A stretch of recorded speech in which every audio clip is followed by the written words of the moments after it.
Om Shri Chinmaya Sadgurave Namaha.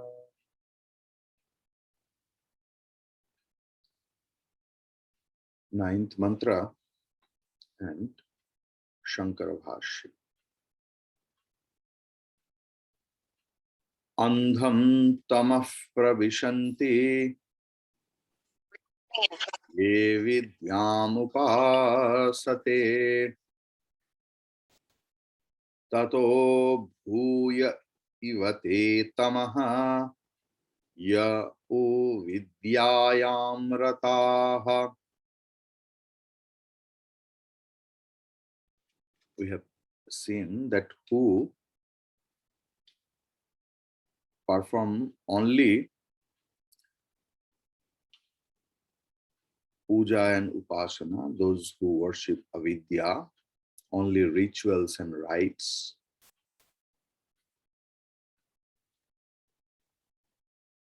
they enter into blinding darkness. Tamaha pravishanti. But into greater darkness than that enter they who are engaged in vidya.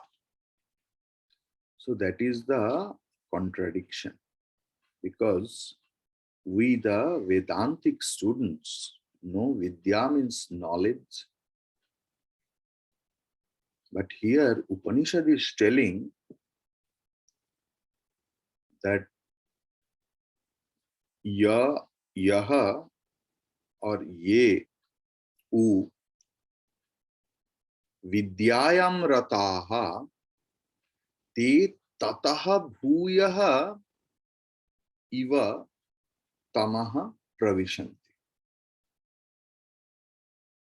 जो लोग सिर्फ विद्या की उसके साथ साथ विद्या की उपासना करते हैं और वो लोग और भी अंधकार में डूब जाते हैं. So we will start Shankar Bhashyam today, but we will not in too much details because these are all karma kandi.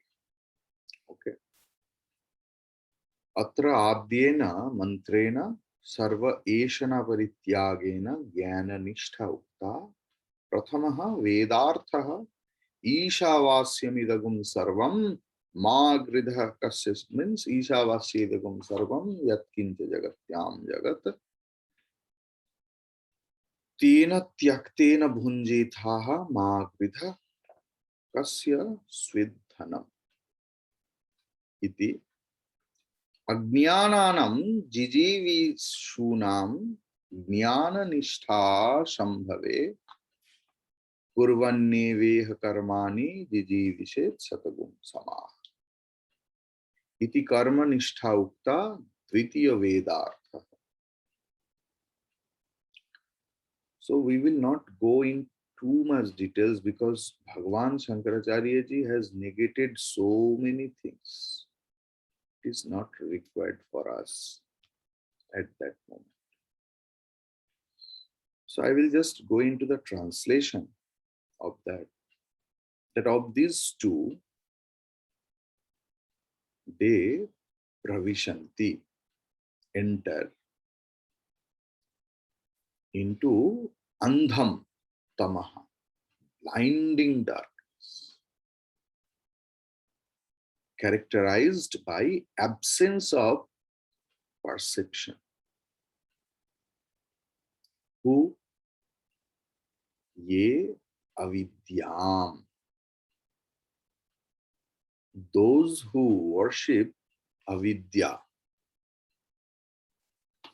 So avidya is different from vidya.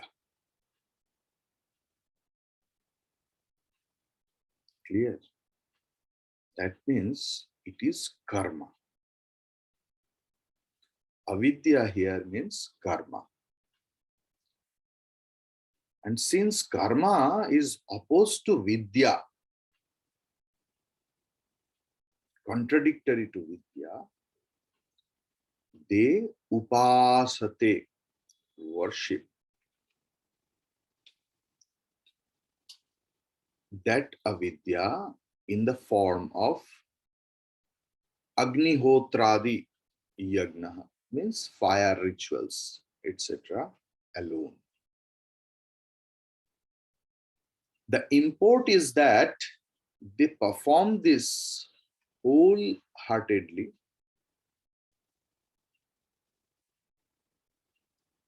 bhuyaha iva tamaha, into darkness which is verily greater,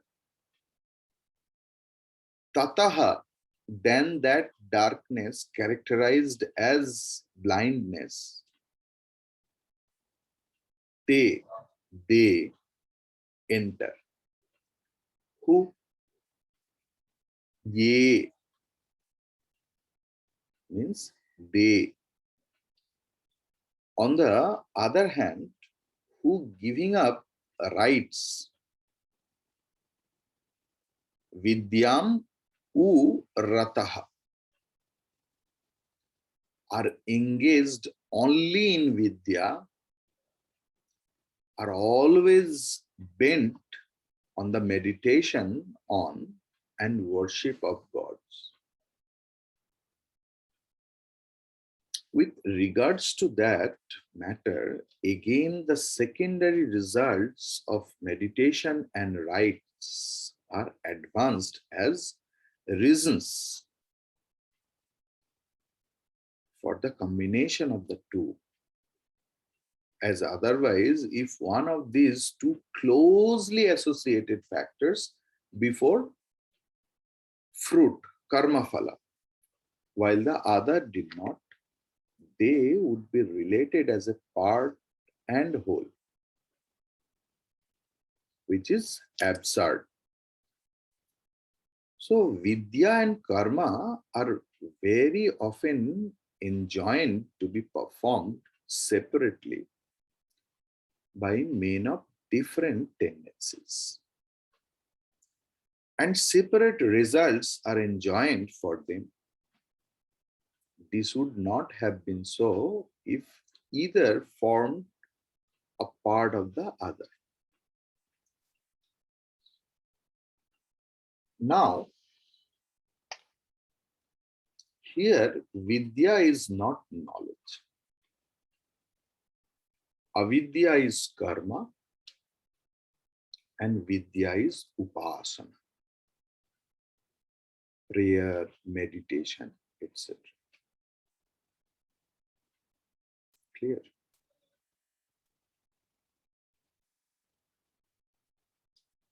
What in whole Bhăşya Bhagavan wanted to prove? Karma or upasana, they are together, adjacent. They can be mixed up. They are like water and milk. Clear? Without any desire, karma is not possible.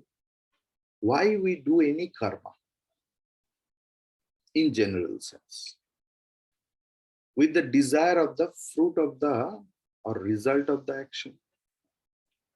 कर्म फल की आकांक्षा करते हुए ही हम लोग कर्म करते हैं, in general sense. We do that. Shastriya karma, of course, it is desire. So, karma is divided generally in two parts, sakama karma and nishkama karma. Here, in this mantra, only sakama karma has been described. So, when we go into the details, we will see, or we have seen, that karma is nitya karma, naimittika karma, then kamya karma.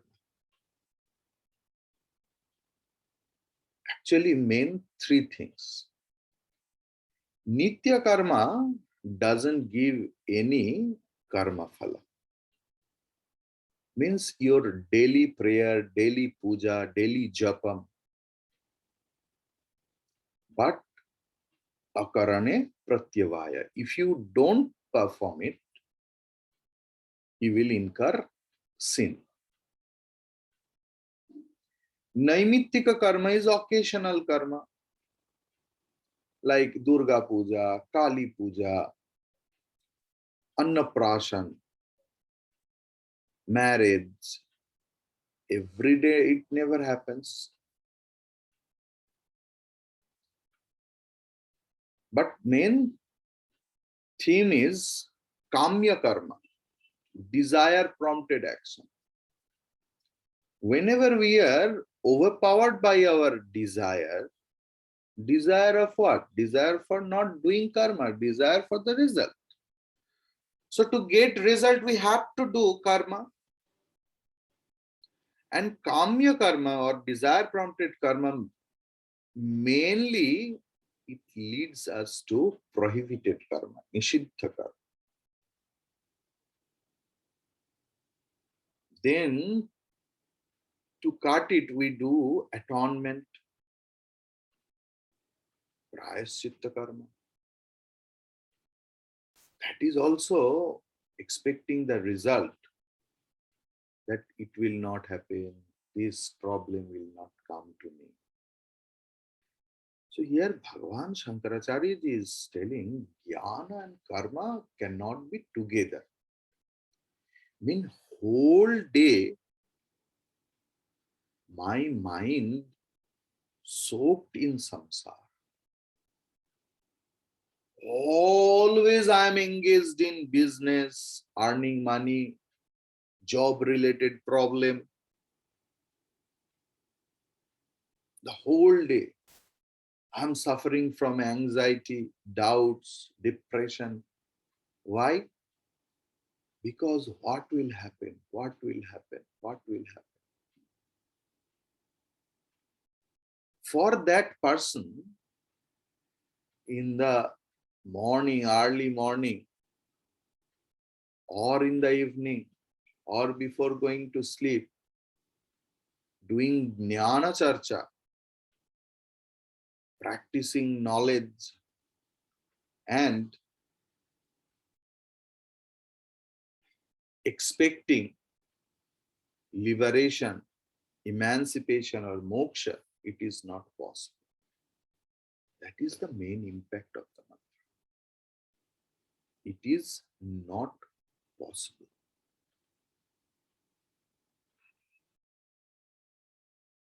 Because we are doing japa, Om Namah Shivaya, Om Namah Shivaya, Om Namah Shivaya, and thinking who are older, that what my daughter-in-law is doing, the power is going off from my hand. This samsara I have made with a lot of struggle. How I can give it to the others. All those things, samsara. Not only that, so Ramakrishna in Vachanamrita has told, जिनका कोई कुछ नहीं है तीन कुल में, उनका भी संस्कार ऐसा है, वो भगवान को नहीं पूजन करेगा, चिंतन करेगा, वो इधर उधर से कुत्ता बिल्ली ला के पालेगा, যার তিন কুলে কেউ নেই সে চারটে বেড়াল পুষে সংসার করছে. Suppose someone else who have no one else in his family, he or she also started petting some cats and dogs and all other things. So it's really difficult.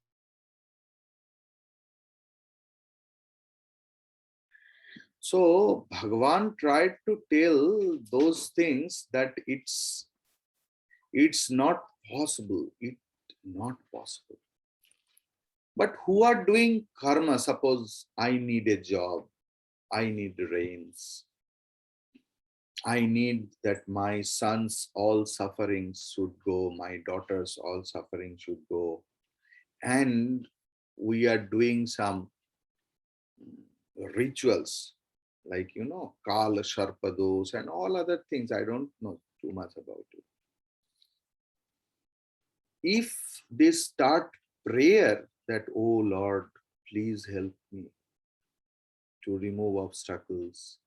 I want to gain this. I want to gain this job.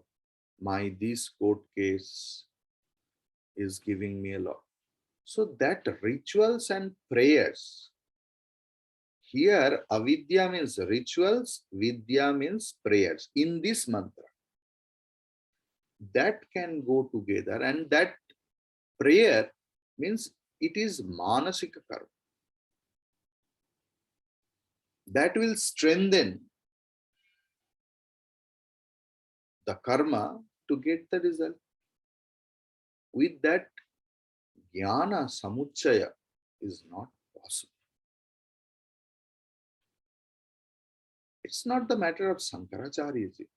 You just think yourself. Whole day I am in samsara, I'm thinking about samsara. And in a day I'm spending 10 minutes, 15 minutes, half an hour. And I'm expecting that I will be liberated while living Jivan Mukti. Is it possible? Now you can tell that, Swamiji, how it will be possible for us? We are samsaris. Should we take sannyasa? Should I go to the ashram, leaving all the homes and everything else? It's not that.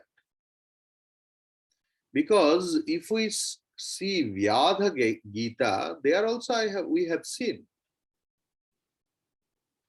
that a woman got the same knowledge while serving her in-laws, husband. And the butcher who does apparently prohibited karma because he cuts the animal and sell, he also got the same knowledge when he performs all the duties to his families, to his old parents. How is it possible? When the same karma we does with the attitude of nishkama bhava, that everything is offering to Bhagavan only. Bhagavan is my only goal. Enough is enough. But we can't leave anyone else. My husband is sick. My parents are sick. Or my wife is sick. Or my anyone. A lot of duties. Yes, I will perform. But keeping the mind in Lord always and doing everything else as Bhagavan's seva, that helps us for getting or understanding moksha. That is the whole impact of the commentary of Bhagavan, Shankaracharya ji. So the beginning of this Upanishad in our introductory lectures, we found that this Upanishad is an answer to the eternal doubt as to whether a life of action or a life of meditation is the ideal way of living. So knowledge versus action has been eternal problem with every generation of thinkers that had come to observe life closely as a theme for their scientific investigation. Even today, we find off and on, or on and often, controversies over the religious versus secular, and so on, which are all nothing but new epithets used in expressing this eternal problem in the mind of every generation. In this mantra, the rishis has opened up the problem, and he is to summarize his conclusion in the following three mantras: 10, 11, 12. So the term used by the rishis or sages in defining this problem of outward activity versus inward contemplation are avidya and vidya. Those who terms, these two terms have been so loosely used in the time of the rishis themselves that perhaps the students of that age need a correct restatement of their philosophical implications. Vidya and avidya have been used also to connote upasana and karma,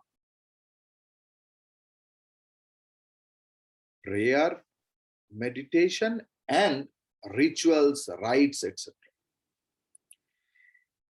In the general senses of the term, those who are keeping themselves engaged exclusively in a field of ritualistic activities certainly find themselves reaching thicker delusion. The ritualism, that in this puja, these are required. You should not give this one, you should not that. So much injunctions, prohibitions. That ritualism can be undertaken only when the individual is whipped by desire for the fruits thereof. When the yagnas and yagas, the ritualistic portion of the Vedas, are performed with an ardent desire for living the joys of greater kingdoms of greater sensuousness, naturally, from the absolute standpoint of the rishi, that individual is spiritually falling into blinding darkness. Because you are doing puja in fear. If I don't do, a lot of problems may come in my life. We are always afraid. And most of us perform puja and all our rituals in fear and expecting some result. And sometimes any disaster happens in the family or in personal life, we blame Bhagavan first. That I do so much rituals, puja, worship, meditation, japa. I give food to the poor. I do so much vratas, Ekadasi, Amavasya, Purnima, and all such. Till I am having so much problem. How cruel the Bhagavan is. So those who are following the path of upasana or introvert life, who meditate deeply, seeking nothing but the all-pervading reality or all-pervading Brahman, seem to fall as though into a still greater darkness, because such hasty and unprepared meditators may overdo the negation aspect of the technique of meditation and reach a destination of blind non-existence. In this connection, the term as though a greater darkness is very significant. It is not really darkness. Two aspects. Just think.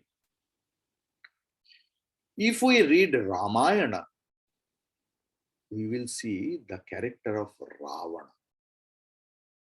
He was a great meditator. He was a great devotee of Lord Shiva.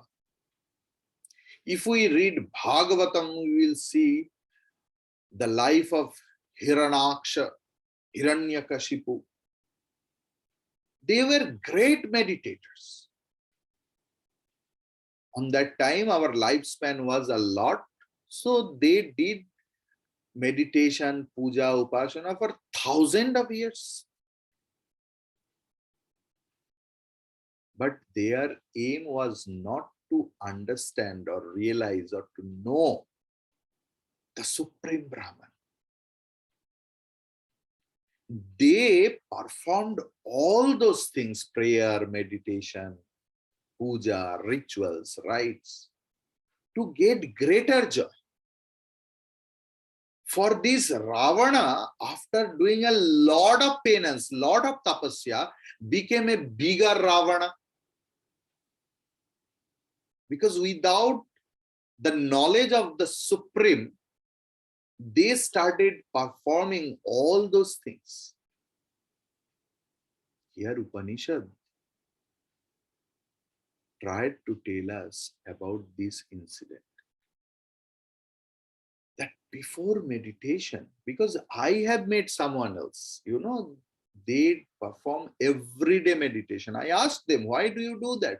Because they have no concept of meditation.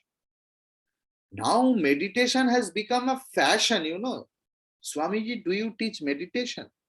I want to join your class. Why? I have heard that if I perform meditation, I will be concentrated.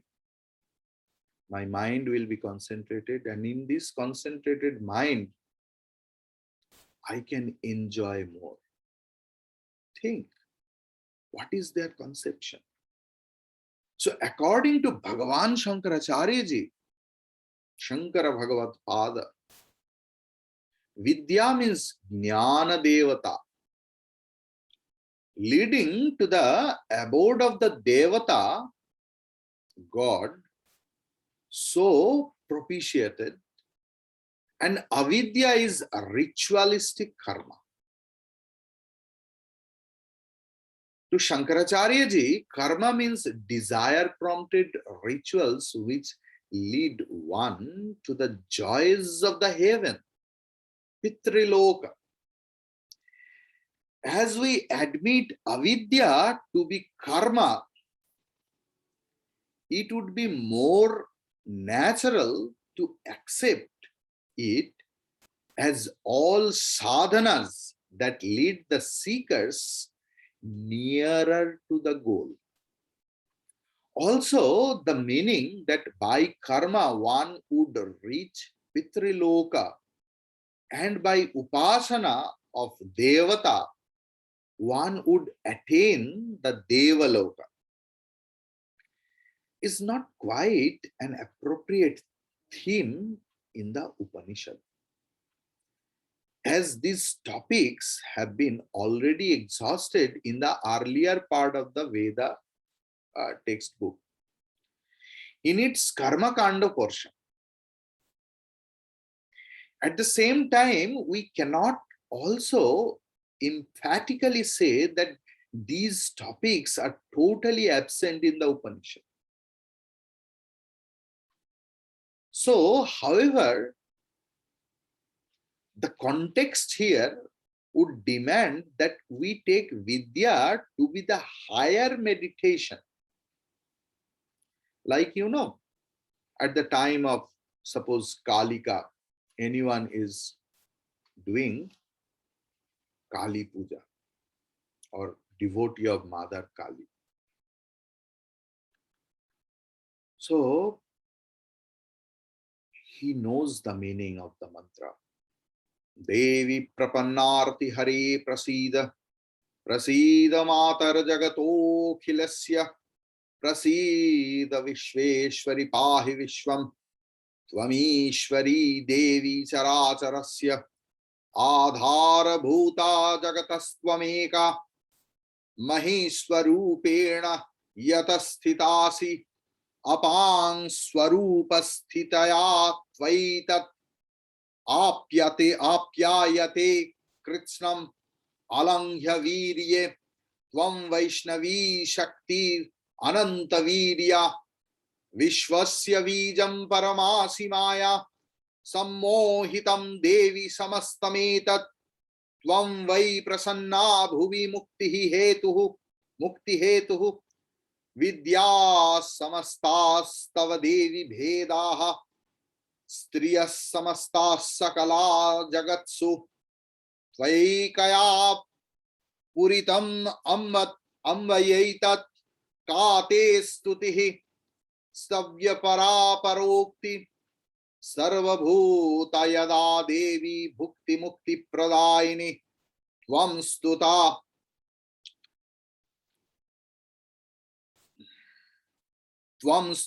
stuta ekava bhavantu paramoktayah.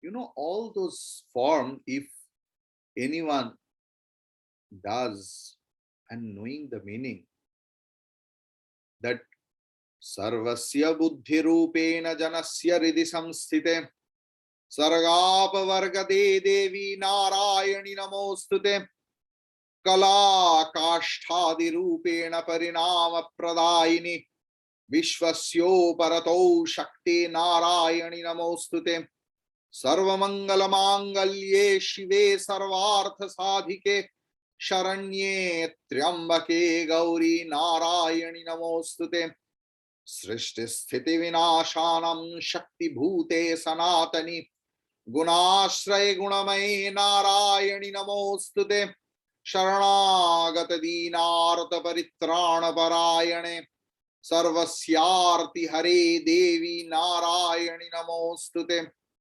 हंसयुक्त विमानस्थे Brahmani रूपधारिणी कौशाम्भक्षरिके देवी नारायणि नमोस्तुते त्रिशूल चंद्रा हिधरे महावृषभवाहिनी मोहश्वरी स्वरूपेण नारायणि नमोस्तुते मयूर कुक्कुटवृते महाशक्ति धरे नहे कौमारी रूप संस्थाने नारायणि नमोस्तुते शंख चक्र गदा शांग गृहीत परमायुधे प्रसीद वैष्णवी रूपे नारायणि नमोस्तुते गृहीतो ग्रह हा चक्री दंष्ट्रोद्धृत वसुंधरे वराह रूपिणी शिवे नारायणि नमोस्तुते. In this form, if anyone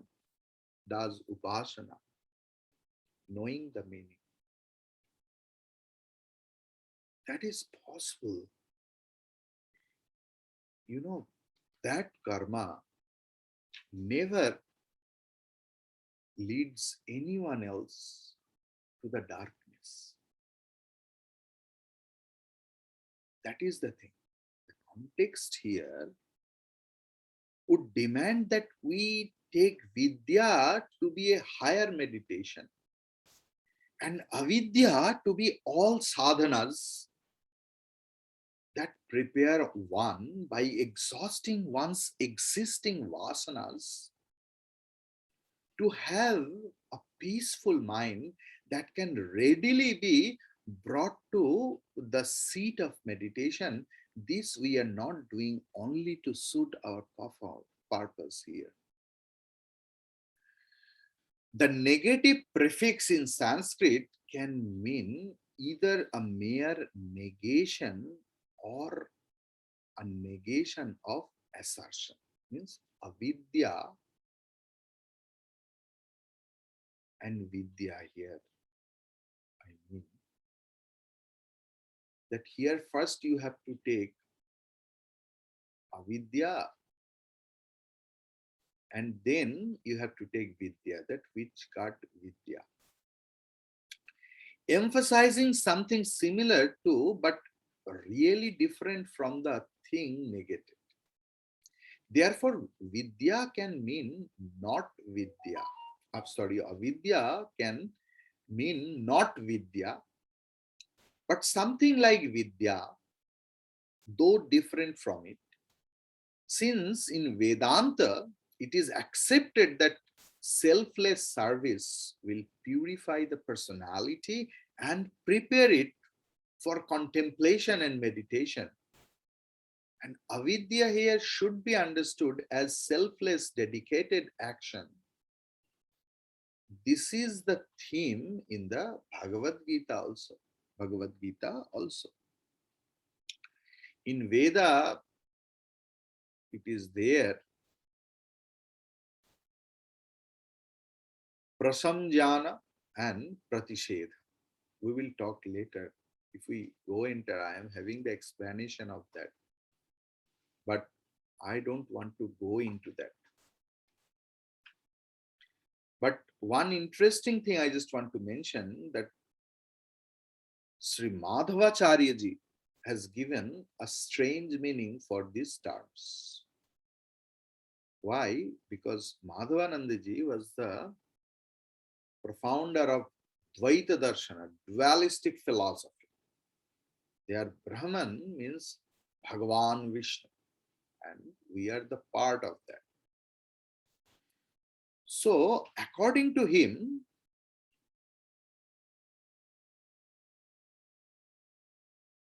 the 10th mantra, okay, 10th mantra we will see tomorrow, not today.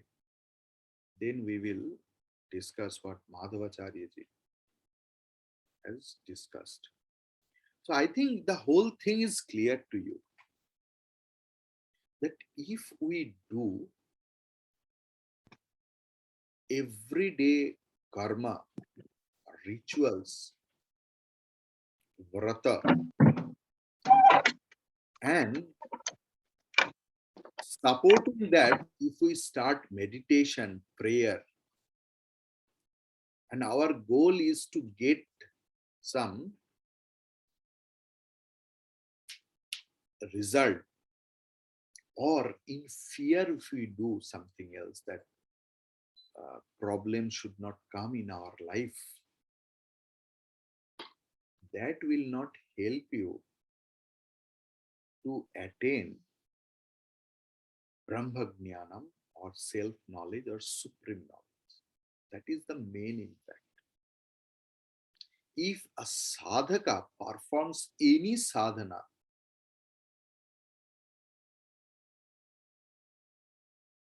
he is going into the blinding darkness. If it is not nishkam,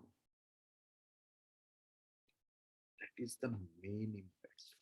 Whoever is, like Holy Mother,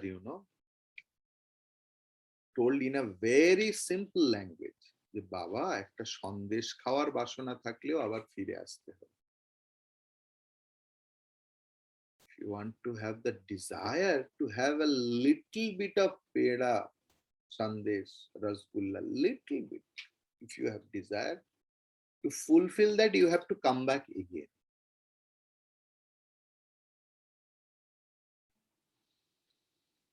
You have to know that why this sharira, only to execute the bhoga. This is why this sharira is called bhogayatana. And sukshma sharira is called bhoga sadhana. कर्म फल भोग करने के लिए ही ये शरीर का जन्म हुआ। सिर्फ इस शरीर नहीं, जितना कुछ का जन्म हुआ, चाहे वो animal, trees, birds, human being, everything is nothing but the result of our previous karma. And if we perform the same thing with the same attitude, we will end up in again in either in human body or in animal bodies or tree bodies. But only papa and punya, the concept of sins and merits, are there in this body only. Because all animals, birds, trees are instinctual. So their prohibited karma is not considered as papa. But we have Chaitanya Shakti, Chinta Shakti, Buddhi, intellect. We incur sin. If we need moksha, we have to go into the path of knowledge and only nishkam karma, only performance of desireless karma will lead us, will prepare us to understand that supreme knowledge. Hari Om Tat Sat.